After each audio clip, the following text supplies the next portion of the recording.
बिस्मिल्लाहिर्रहमानिर्रहीम। अस्सलाम वालेकुम नाज़रीन, मैं हूं फैयाज राजा और आप देख रहे हैं आपका अपना यूट्यूब चैनल।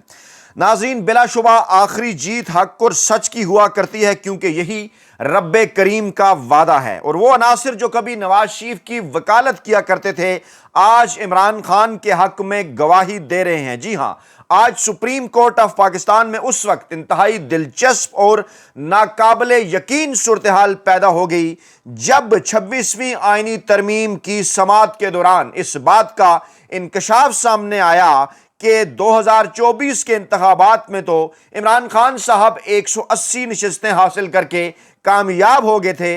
निजामुद्दीन ने उनका रास्ता रोका और जाली फॉर्म 47 बनवा कर इमरान खान साहब के मुखालफीन को, रवायती सियासी माफिया को, नवाज शरीफ और आसिफ जरदारी को इस हुकूमत से नवाज दिया, जिसमें ताकतवर हलकों और रवायती सियासी माफिया की दुकानें मुस्तकबिल में चलते रहने का बंदोबस्त किया गया है। सुप्रीम कोर्ट में समाअत के दौरान ये इंकशाफ जो है वो एक बहुत बड़ा खतरा बनकर सामने आया है इस सिस्टम के लिए। और ये कहा जा रहा है कि जनाब मुस्तकबिल के चीफ जस्टिस मंसूर अली शाह और उनके साथ साथ जो आईनी और कानूनी जजेस थे, बहादुर जजेस सुप्रीम कोर्ट ऑफ पाकिस्तान के, उनकी जानिब से ये खदशा लाहक हो गया था कि अगर मुस्तकबिल के आईनी कानूनी चीफ जस्टिस मंसूर अली शाह साहब सुप्रीम कोर्ट के रवायात के मुताबिक, आइन और कानून के मुताबिक फैसला करेंगे तो इलेक्शन 2024 की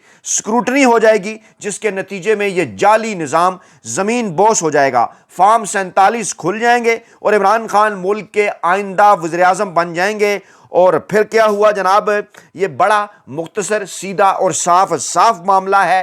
कह दिया गया सुप्रीम कोर्ट की समाअत के दौरान कि इमरान खान का रास्ता रोकने के लिए 26वीं आईनी तरमीम लाई गई, और अगर आज 26वीं तरमीम कलअदम हो जाती है तो इमरान खान साहब मुस्तकबिल में पाकिस्तान के वज़ीर-ए-आज़म होंगे। इंतहाई गैर यकीनी सूरत हाल पैदा होने पर इस बहुत बड़ी डेवलपमेंट के बाद इत्तलात ये हैं कि हाइब्रिड निज़ाम को दरपेश ख़तरात पर बात करने के लिए दो बड़े साहिबान का आपस में हंगामी राबता भी हो गया। लेकिन दोस्तों, वीडियो में आगे बढ़ने से पहले एक इंतहाई ज़रूरी दरख्वास्त या अहम तरीन पैगाम समझ लें। अब चुप रहने का वक्त नहीं। अपने बच्चों और पाकिस्तानी अवाम के आईनी, कानूनी और जमहूरी हक के लिए आवाज़ बुलंद करें। मैंने ये वीडियो आप तक पहुंचाकर अपना फ़र्ज़ अदा कर दिया है। आप भी इस फ़र्ज़ को निभाने में अपना किरदार अदा कर सकते हैं, हिस्सादार बन सकते हैं। जी हाँ, इस वीडियो को ज़्यादा से ज़्यादा लाइक करें, इस वीडियो को ज़्यादा से ज़्यादा शेयर करें, कमेंट बॉक्स में ज़्यादा से ज़्यादा अपनी कीमती राय का इजहार करें, और सबसे बढ़कर अगर हमारा चैनल आपने अभी तक सब्सक्राइब नहीं किया तो सब्सक्राइब कर लें, ताकि हर आने वाली नई वीडियो आप तक बासानी पहुंच सके। तो जनाब 26वीं आईनी तरमीम, जिसको इस वक्त जस्टिस अमीनुद्दीन खान साहब की सरबराही में जस्टिस जमाल खान मंदोखेल, जस्टिस मोहम्मद अली मजहर, जस्टिस आयशा मलिक साहिबा, जस्टिस हसन अजहर रिजवी, जस्टिस मुसरत हलाली साहिबा, जस्टिस नईम अख्तर अफगान और जस्टिस शाहिद बलाल, ये जो 8 रुकनी बेंच है, ये जनाब इस अहम तरीन मामले की समाअत कर रहा है। और आज मुख्तलिफ टीवी चैनल्स को,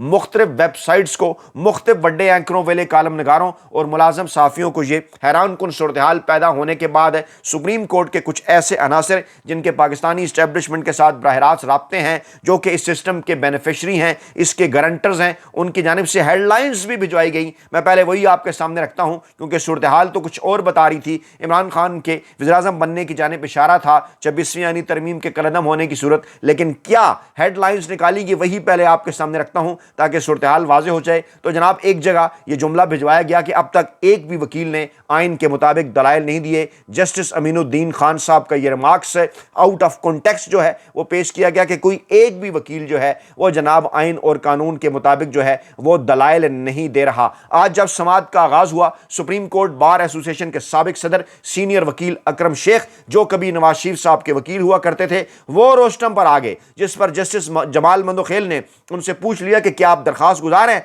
आप बतौर दरखास्त गुजार पेश हो रहे हैं। और अकरम शेख ने जवाब दिया कि जी मैं बतौर दरखास्त गुजार ही पेश हो रहा हूं। जिस पर जस्टिस जमाल मदखेल ने पूछा कि क्या आप दीगर दरखास्त गुजारों की भी नुमाइंदगी कर रहे हैं? तो अकरम शेख ने जवाब दिया कि नहीं, मैं सिर्फ अपनी नुमाइंदगी कर रहा हूं। जिस पर जस्टिस जमाल ने कहा कि आपके वकील तो सरदार लतीफ खोसा हैं। ताहम अकरम शेख ने कहा कि उन्होंने मेरे नाम के हिज्जे गलत लिखे हैं। मैं आपकी इजाजत से अपनी मारूजात पेश करना चाहता हूं। मेरे पास अदालत में बतौर दरखास्त गुजार दलाइल देने का हक है। जस्टिस अमीनुद्दीन खान ने पूछा कि हमें आप फुल बेंच की तश्कील के लिए कोई आईनी रास्ता बताएं, हम अपने हलफ के पाबंद हैं। अभी तक एक भी वकील ने आइन के मुताबिक दलाइल नहीं दिए। एक साहब ने यह भी कहा कि आइन को साइड पर रख दें। अकरम शेख ने कहा कि आज की मेरी इल्तिजा यह है कि आप साहिबान हिकमत व दानाई हैं, आप 8 दिमाग इस तनाज़ा के हल के लिए कोशा हैं। जस्टिस अमीनुद्दीन ने पूछा कि आपकी राय में फुल कोर्ट क्या है? जिस पर अकरम शेख ने जवाब दिया कि यह लाहासिल बहस है। मेरी मारूजात हैं कि 24 के 24 जजेस पर मुश्तमिल फुल कोर्ट तश्कील दिया जाए। यह आइनी बेंच इस केस को नहीं सुन सकता। क्रक्स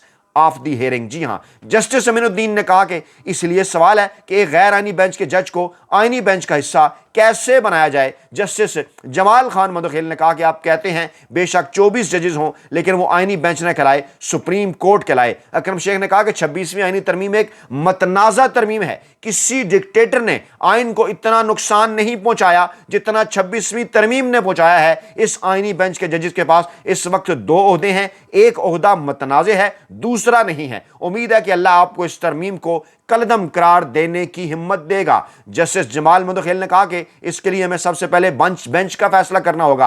अकरम शेख ने कहा कि ये 8 रुकनी बेंच 26वीं यानी तरमीम को कलदम करार देने का अहल नहीं है, क्योंकि ये बेंच 26वीं यानी तरमीम के तहत ही बैठा है। मैं यजीद की मजीद बैत नहीं कर सकता। जस्टिस अमीनुद्दीन ने कहा कि आप मजहबी बात करते हैं तो इसका मतलब है आपके पास कोई आईनी दलाइल नहीं। जिस पर अकरम शेख ने कहा कि असूल है कि एक लार्जर बेंच का फैसला एक छोटा बेंच कलदम करार नहीं दे सकता। जस्टिस मोहम्मद अली मजहर ने कहा कि अब मामला नया है, आईनी बेंच बन चुका है, आप नए हालात के मुताबिक दलाइल दें। अच्छा, ये जो दोस्त पूछते हैं ना कि मोहम्मद अली मजहर साहब के सीने में 26वीं आईनी तरमीम की हमायत का इतना दर्द क्यों है? मोहम्मद अली मजहर साहब इतनी क्यों 26वीं आईनी तरमीम की हमायत करते हैं? बार बार कहते हैं कि जनाब ये जो है वो आप इसी के मुताबिक चलें, आइन बन चुका है। बड़ी इसको की अहमियत देते हैं। मैं आपके सामने वाज़ेह रख देता हूँ सूरत हाल। जनाब इस वक्त सूरत हाल ये है कि जस्टिस मोहम्मद अली मजहर साहब वो जज हैं जनाब जो कि यहिया अफरीदी साहब की रिटायरमेंट के बाद 3 सीनियर जजेस के अंदर शामिल होंगे। उनके साथ मंसूर अली शाह साहब होंगे, उनके साथ मुनीब अख्तर साहब होंगे। तो ये जो हुकूमत है नाजायज़, जिसने पहले मंसूर अली शाह साहब को और जस्टिस मुनीब अख्तर साहब को पाकिस्तान का नया चीफ जस्टिस नहीं बनने दिया। हक तो मोइन अख्तर जो है वो हक तो जो है वो मंसूर अली शाह साहब का था और उनका हक छीन लिया और यहिया अफरीदी साहब को सामने ले आए। तो अब दूसरी बारी में एक बार फिर जब मंसूर अली शाह और मुनीब अख्तर सामने होंगे फैसले के लिए इन हुक्मरानों के पास, इस गैर आईनी हुकूमत के पास, तो क्या वो उनके हक में फैसला करेंगे? हरगिज़ नहीं। अभी जान लें, पूछ लें, मोहम्मद अली मजहर साहब इसी 26वीं गैर आईनी तरमीम के बेनिफिशरी के तौर पर, इसके नतीजे पे तौर कर मुस्तकबिल में पाकिस्तान के अगले चीफ जस्टिस होंगे यहिया अफरीदी साहब के बाद। तो डेफिनेटली है मोहम्मद अली मजहर साहब ने, उन्हें क्योंकि आगे चलकर फ़ायदा है, उन्होंने मुल्क का चीफ जस्टिस बनना है, तो उन्होंने इसकी हमायत में अगर जो है वो नहीं बात करनी, इसकी हमायत में अगर रिमार्क्स नहीं देने या इसकी हमायत में अगर फैसला नहीं करना, तो इसके अलावा वो कर भी क्या सकते हैं? तो वो जो दोस्त हमें कह रहे हैं कि जनाब उनको चाहिए थोड़ा सा वो मुतालिया कर लें, सुप्रीम कोर्ट की वेबसाइट के ऊपर जाकर देख लें कौन जज किस वक्त रिटायर हो रहा है, तो आपको ये भी पता चल जाएगा कि अमीनुद्दीन खान साहब क्यों बदले बदले नजर आ रहे हैं, जमाल खान मदखेल साहब क्यों बदले बदले नजर आ रहे हैं और मुसरत हलाली साहब अभी क्यों बदली बदली नजर आ रही हैं। सबको अच्छी तरह से इस बात का अंदाजा है कि ये जनाब वो जज साहिबान हैं कि जिन्होंने रिटायर हो जाना है जनाब नए चीफ जस्टिस के आने से पहले पहले। तो इसलिए डेफिनेटली अब बज़ाहिर इनकी हमायत जो है वो आइन और कानून के साथ आपको नजर आएगी, 26वीं आईनी तरमीम के खिलाफ नजर आएगी। लेकिन मामला है मुस्तकबिल में इमरान खान साहब के वज़ीर-ए-आज़म बनने का कि अगर ये आईनी तरमीम कलदम हो जाए, दूध का दूध पानी मामलात किस तरफ को जा रहे थे।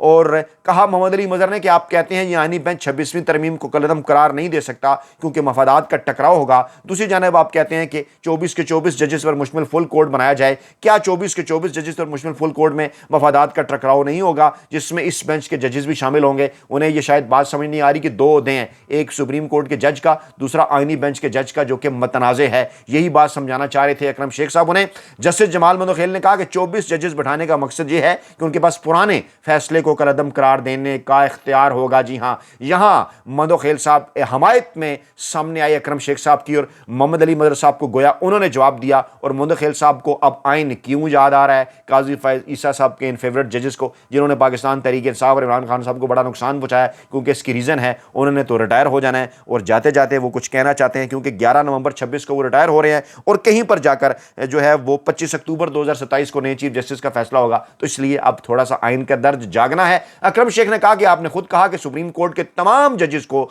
आईनी बेंच का जजेस नामजद कर दिया जाए। सुप्रीम कोर्ट का जो भी फैसला होगा वो तमाम फ्रीकैन के लिए काबिल कबूल होगा। तासुर यह है कि पाकिस्तान में अदलिया की आज़ादी का मेयार आलमी मेयार के मुताबिक नहीं, हमारे मुल्क में एक इलेक्शन हुआ। अब ये वो जुमला है, ये वो क्रक्स है, ये जनाब लुब्बे लुबाब है, इसके ऊपर सारी कहानी है। इसके ऊपर अगर फैसला आ जाए तो यहीं से ये केस सीधा सादा बड़ा सिंपल बन जाता है। क्या कह रहे हैं वो कह रहे हैं मामला बड़ा सादा है। हमारे मुल्क में एक इलेक्शन हुआ, कुछ लोगों को ख्याल गुजरा कि इलेक्शन की स्क्रूटनी हो जाएगी, फिर स्क्रूटनी और एहतसाब को रोकने के लिए एक कमीशन बन गया, और उसके नतीजे में ये आईनी तरमीम आ गई। इंतरी सी तो दास्तान है, पस मंज़र इंतहाई अहम है। जी हाँ, क्रक्स लुब्बे लुबाब, जो कहते हैं ना कि दरिया को कूजे में बंद करना, अकरम शेख साहब ने दरिया को कूजे में बंद कर दिया। मतलब क्या है? 8 फरवरी 2024 को इलेक्शन हुए, इमरान खान जीते, 180 नशिस्तें आईं, उन्होंने मुस्तकबिल में पाकिस्तान का वज़ीर-ए-आज़म बनना था। ये किसी सूरत गवारा नहीं था रवायती सियासी माफिया को, पाकिस्तान के ताकतवर हलकों को, जो कि इससे पहले पाकिस्तान के आइन कानून और जमहूरियत के साथ खिलवाड़ कर चुके थे। अप्रैल 2022 से लेकर फरवरी 2024 तक पता था सब कुछ खुल जाएगा, सब कुछ माइनस हो जाएगा। इमरान खान साहब आ रहे हैं तो क्या हुआ? कमीशन बना दिया, एहतसाब रोक दिया जजेस का, इसके साथ साथ जनाब जो स्क्रूटनी होने जा रही थी इलेक्शन की वो रोक दी, और इसका इलेक्शन कमीशन के ऊपर हुक्म चलाना शुरू कर दिया। उसके बाद जनाब नून लीग, पीपल्स पार्टी और रवायती सियासी माफिया को मिलवाकर 26वीं आईनी तरमीम कर दी। इतनी सी दास्तान है ताकि इलेक्शन ना खुले। यानी 26वीं गैर आईनी तरमीम का मकसद मतम नज़र क्या है कि पाकिस्तान के अंदर 8 फरवरी 2024 के नाजायज़ तरीन, गैर आइनी तरीन, गैर कानूनी तरीन, धांधली ज़दा तरीन नताइज वाले इलेक्शन ने कलदम करार हो जाना था। और अगर कलदम करार होता, फॉर्म 47 खुलते, पीटीआई की 180 नशिस्तें होती, इमरान खान वज़ीर-ए-आज़म होते। मामला बड़ा साफ है, इसलिए इसको रोकने के लिए 26वीं आईनी तरमीम आ गई। यही बात अकरम शेख साहब ने की, बात गोया ख़त्म। जस्टिस जमाल मंदोखेल ने कहा कि आप ये दलाइल बाद में पेश करें, अभी नहीं, ये बाद में पेश करें, पहले तो हमने बेंच का फैसला करना है ना। जस्टिस अमीनुद्दीन ने कहा दुनिया जहान की बातें करते जाइए, लेकिन बेंच की तश्कील के हवाले से एक लफ्ज़ न कहें। जस्टिस जमाल खान मंदोखेल ने कहा आप कहते हैं ये बेंच नहीं सुन सकता, चलें फ़र्ज़ करें हमने आपकी बात मान ली, हम यहाँ से उठ जाएंगे, फुल कोर्ट में जाकर बैठ जाएंगे। फुल कोर्ट का आर्डर कौन करेगा ये बता दें, फुल कोर्ट कौन बनाएगा? जस्टिस शाहिद बलाल हसन ने कहा कि आपने समाअत के आगाज़ पर कहा कि ये 8 रुकनी बेंच 26वीं आईनी तरमीम का कदम करार नहीं दे सकता, तो आपके मुताबिक वो कौन सा बेंच होगा जो ये काम करेगा? अकरम शेख ने कहा कि इस तरमीम के हवाले से फैसला सुप्रीम कोर्ट ऑफ पाकिस्तान ने करना है। जस्टिस शाहिद बलाल हसन ने कहा कि ये जो बेंच आपके सामने मौजूद है इसमें तमाम जजेस 26वीं आईनी तरमीम से पहले के हैं। जस्टिस अमीनुद्दीन ने कहा कि जब तक आप ये साबित नहीं करेंगे कि ये बेंच इस मुकदमे को सुनने का अहल नहीं, तब तक हम आपकी दरखास्त नहीं मान सकते। अदालत ने अकरम शेख को आर्टिकल 191A पढ़ने की हिदायत की। जस्टिस अमीनुद्दीन खान ने कहा कि हम 10 दिन से पूछ रहे हैं, कुछ ने कहा रेफर कर दें, कुछ ने कहा आर्डर कर दें। जस्टिस जमाल ने कहा आप कहते हैं हम आर्डर करेंगे, ये केस सुप्रीम कोर्ट सुने। वकील अकरम शेख ने कहा कि जी बिल्कुल, मैं यही चाहता हूं, मैं चाह रहा हूं फुल कोर्ट बने, 24 के 24 जजेस बैठ जाएं, फिर किसी जज का ज़मीर गवारा ना करे तो वो बेंच में ना बैठे। जस्टिस अमीनुद्दीन ने कहा कि आपका मौक़िफ़ ये है कि ये बेंच 24 जजेस पर मुश्तमिल फुल कोर्ट का हुक्म जारी करे। अकरम शेख ने कहा मैं मुनीर मलिक के तमाम दलाइल को अपनाना चाहता हूं। जस्टिस मोहम्मद अली मज़हर ने कहा आपके अलावा तो किसी ने ये नहीं कहा कि 24 जजों पर मुश्तमिल फुल कोर्ट बनाएं। तमाम वकला ने 16 जज पर मुश्तमिल बेंच की बात की। मोहम्मद अली मज़हर साहब को खतरा है, वही 26वीं तरमीम से पहले वाले 24 जज बैठ गए, इनकी मुस्तकबिल में चीफ जस्टिस फारिग हो जाएगी, तो उन्होंने हमायत में सामने आना है। अकरम शेख ने कहा मैं भी यही चाहता हूं। इससे आगे बढ़कर कहता हूं कि 24 ججز کو بیٹھنے دیں۔ کیا پارلیمنٹ آئین کے سائلنٹ فیچر کے خلاف جا سکتی ہے؟ کیا پارلیمنٹ ریاست کے ایک آرگن کو ختم کر سکتی ہے؟ کیا پارلیمنٹ آئین کے بنیادی ڈھانچے کے خلاف آ سکتی ہے؟ ہرگز نہیں۔ جسٹس شاہد بلال حسن نے کہا کہ ان سوالات کا جواب تو مرکزی کیس میں دیکھیں گے۔ پھر اکرم شیخ صاحب نے کہا میں نے پونا گھنٹہ لیا، 45 منٹ میں دلائل مکمل کر لیے۔ نعیم اختر افغان نے کہا کہ آپ نے فرمایا آپ کی خواہش ہے کہ یہ کیس 24 ججز سنیں، آپ نے یہ بتایا نہیں کہ آپ کی خواہش کو تکمیل تک کیسے پہنچایا جائے۔ آپ کی خواہش تو ایسی ہے انوکھا لاڈلا کھیلن کو مانگے چاند۔ نعیم اختر افغان صاحب بھی اور جسٹس شاہد بلال حسن صاحب بھی اور جسٹس محمد علی مظہر صاحب بھی 26ویں آئینی ترمیم کی حمایت میں جائیں گے، کیونکہ یہ بینیفیشری ہیں، انہوں نے اس سے پہلے ریٹائر نہیں ہونا، آگے ان کے معاملات ہیں۔ یہ آفریدی صاحب جب ریٹائر ہوں گے انہوں نے رہنا ہے، میں پہلے بھی بتا چکا ہوں، دوبارہ بتا رہا ہوں، ان کے ریمارکس آپ کو 26ویں آئینی ترمیم کے حق میں نظر آئیں گے۔ اکرم شیخ کے دلائل مکمل ہوئے تو شبر جو ہے رضوی آگے، انہوں نے کہا کہ اس کیس کی سماعت سپریم کورٹ کرے جو آرٹیکل 176 اور 191A کو ملا کر بنے۔ جسٹس امین الدین نے کہا کہ آپ نے 2 متفرق درخواستیں فائل کی ہیں، ہمارے پاس آپ کے لیے متفرق درخواست ہے۔ دلائل شروع کرنے سے پہلے بتا دیں یہ بینچ فل کورٹ کا آرڈر کیسے پاس کر سکتا ہے، معاملہ کیسے۔ وکیل شبر رضا نے کہا کہ معاملہ بڑا صاف ہے، یہ بینچ بھی معاملہ چیف جسٹس کو یا پھر کمیٹی کو ریفر کر سکتا ہے۔ کمیٹی کون سی ہے؟ جس کے اندر یہ آفریدی ہیں، جس کے اندر منصور علی شاہ ہیں، جس کے اندر منیب اختر ہیں، اب اس کے اندر امین الدین خان صاحب کو ڈال دیا گیا تھا۔ تو کیا ہے معاملہ؟ معاملہ کمیٹی کو بھی ریفر ہو سکتا ہے، عدلیہ کی آزادی کا معاملہ ہے۔ جسٹس محمد علی مظہر نے پھر کہا کہ آئین واضح ہے، آئینی معاملات آئینی بینچ کے علاوہ کوئی بینچ نہیں سن سکتا۔ اور محترم محمد علی مظہر صاحب اسی کے اوپر تو اعتراض ہے نا، یہ تو 26ویں ترمیم میں کہا گیا کہ آئینی بینچ سنے گا، اسی کے اوپر بات ہو رہی ہے، آپ کہہ رہے ہیں اس کے علاوہ کوئی سن نہیں سکتا۔ جسٹس عائشہ ملک نے کہا کہ 26ویں ترمیم سے پہلے کی سپریم کورٹ یا بعد کی سپریم کورٹ ہے، واضح ہے، پس منظر اس کا کیا ہے۔ کل سماعت 11 بجے تک ہو رہی ہے ملتوی، اور ہوگی ملتوی، اور یقینی طور پر یہ آج نتیجہ اس کا سامنے آ چکا کہ عمران خان صاحب مستقبل کے وزیر اعظم ہیں جو ہی یہ ترمیم جو ہے وہ کالعدم ہوتی ہے۔ تو جناب اگر پاکستان میں کسی بھی جگہ پر آپ موجود ہیں، امریکہ میں رہتے ہیں یا کینیڈا میں، آسٹریلیا میں رہائش پذیر ہیں یا پھر یورپ یا برطانیہ میں، مشرق وسطیٰ میں رہتے ہیں یا پھر جنوبی ایشیا میں، کمنٹ باکس میں کمنٹ کرتے وقت اپنی سکونت کا مقام ضرور تحریر کریں، اور تاکہ ہمیں یہ پتہ چلے کہ حق کی آواز کہاں سے اٹھ رہی ہے، تاکہ آئین، قانون اور جمہوریت اور انسانی حقوق کی آزادیوں کی آواز کے متعلق پتہ چل سکے کہ یہ آوازیں پاکستان کے لیے پوری دنیا سے اٹھ رہی ہیں۔ اپنا بہت خیال رکھیے گا، دعاؤں میں یاد رکھیے گا۔ نئی ویڈیو کے ساتھ جلد حاضر ہوں گے، اللہ نے کے بعد۔